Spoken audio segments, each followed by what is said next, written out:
Tracy Chapman. We're talking about a revolution. This is Democracy Now!, democracynow.org, The War and Peace Report. I'm Amy Goodman.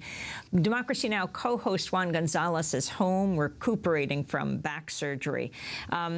Juan, I wanted to ask you about Puerto Rico. For the first time in Puerto Rico's history, a majority of the island's voters supported a non-binding referendum to become a full U.S. state, the measure requiring approval from the U.S. Congress. But President Obama has said he will respect the vote.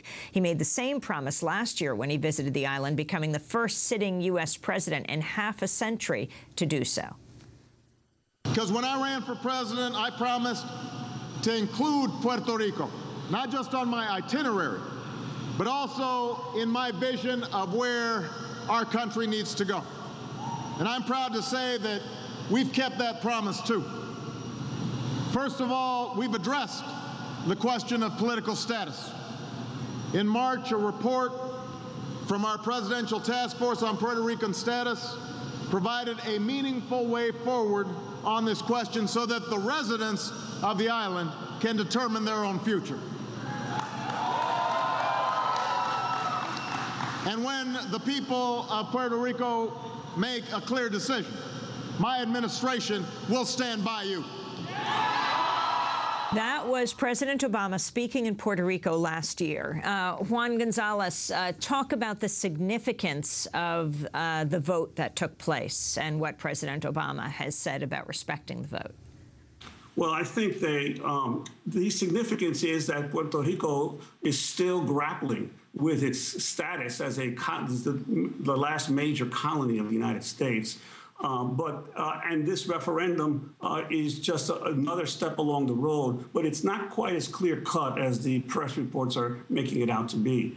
Puerto Rico has a very convoluted relationship politically with the United States, and so the parties there operate a little differently. First of all, the amazing thing, once again, record turnouts in Puerto Rico, 85% of the people voted, much higher than in the United States. And for those of you who worry about long lines, in Puerto Rico, the day before the election is a holiday, the day of the election is a holiday, and the day after the election is a holiday.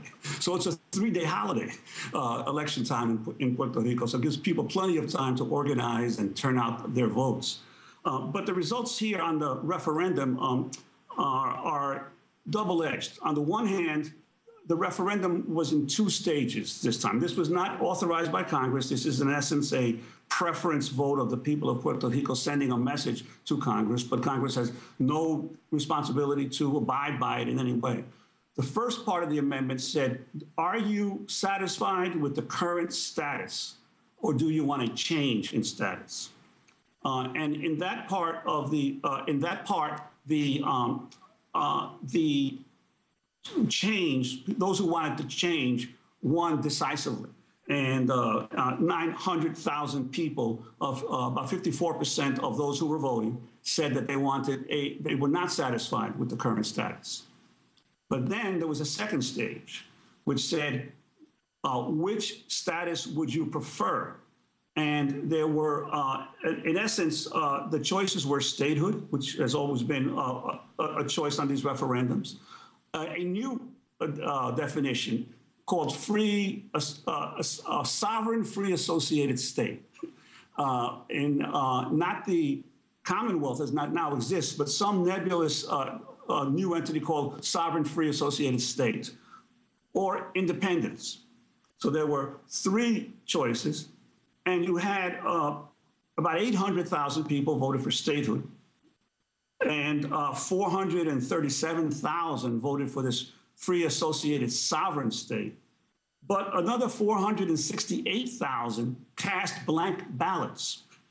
And then you had 72,000 voted for independence. So when the reports are telling you that statehood won a majority of those who cast a choice, but there was a huge number who voted no because the Commonwealth Party, the existing Commonwealth Party in Puerto Rico, opposed the way that the pro-statehood governor had prepared the referendum, and so it urged its members to cast blank ballots. So there were actually four choices that were made there. There was those who went for statehood, those who went for the new free associated republic, I'm sorry, free associated state with sovereignty, those who went for the old Commonwealth, and those who went for independence. The independence people, the statehood people say for the first time, statehood has gotten a majority in any of these referendums.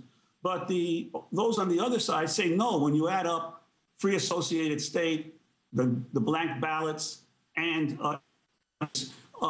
they overwhelmingly defeated statehood. To throw another wrinkle into the whole situation, the pro-statehood party, which proposed this referendum, was swept out of office. The governor was voted out of office.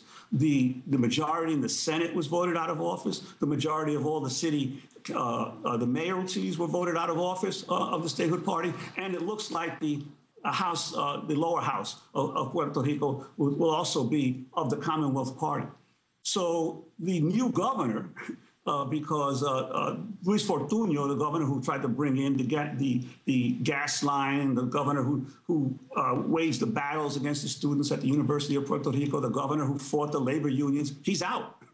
And he was the one who proposed this referendum. So what exactly is going to happen now as the new governor who is hostile to even this process that Fortuño chose will do, but the results remains to be seen.